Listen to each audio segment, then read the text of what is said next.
Hey there! Today is the second part of the three-part video series sharing you some tips before you get a virtual assistant.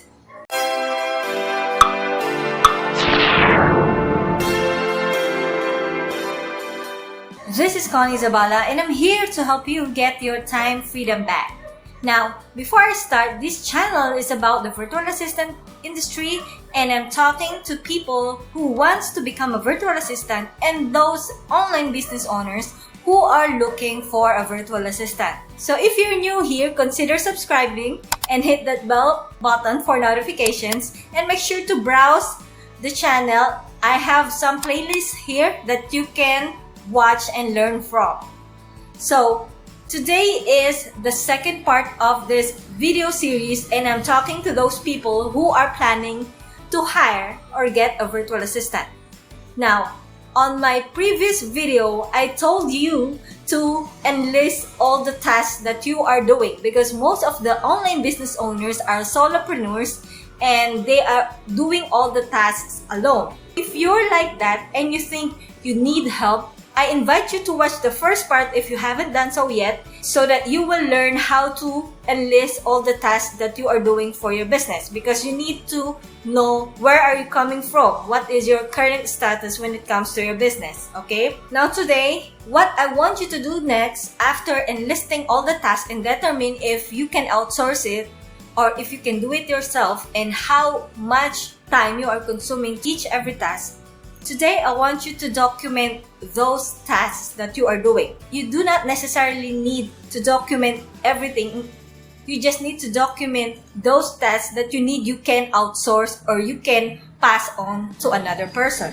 Now, the best way to do the documentation of this task is to record your screen or use a screen capture tool. I have a video here where I share a tool how you can screen capture your screen. So I will include that video link in the description below. Although there are many screen capture tools that you can use, these tools are actually free, so feel free to check it out. Why screen capture? Why a video? Why create a video for documentation?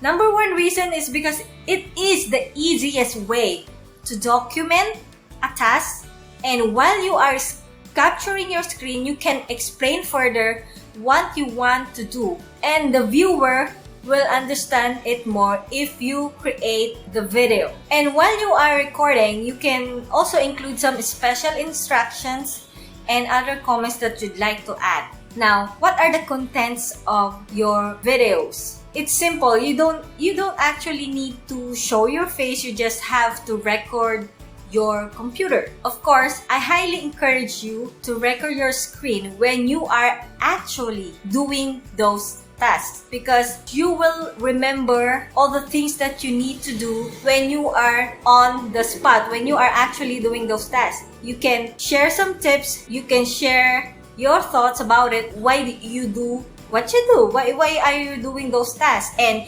you can share the actual tools that you are using with those tasks. Let me give you some examples. On my last video, I gave 3 examples of VA tasks. So one is sending email letters, second is video editing, third is social media posts. Let's go ahead with the first task. So you want someone to do the email newsletter for you.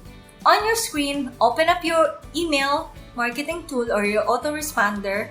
Just go with the steps that you are doing. While you're doing those tasks, explain further what you need. For example, in this particular email newsletter, you want a certain type of list to receive this. Something like that. And you want it published or sent on a Tuesday morning, for example. So you will do that. You will actually do that and you will record your screen. Now, the second example is video editing. You will open your video editing software and then you go about the video, how you do your video. You add your media files, you add your raw video files. Perhaps you want some images to be included or text that you want to include. You will add those in your media board and then you will actually edit, for example, a 3-minute video. So you will do that, and while you're doing that, of course, you're still explaining why you are doing it. For example, in this part, if I say this part, you have to show a certain image, like that. So that's how you do it. Now, before I continue, consider liking this video, and don't forget to subscribe and hit that bell for notifications. So for the social media posts, you will actually log in again to the app of your choice and then actually do those social media posts. It's as simple as that. So that's just about it for this second video. I hope that you were able to understand more about this step, the second step. And I will see you again on the third part, the final part of this 3-part video series before you get a virtual assistant. So see you again soon.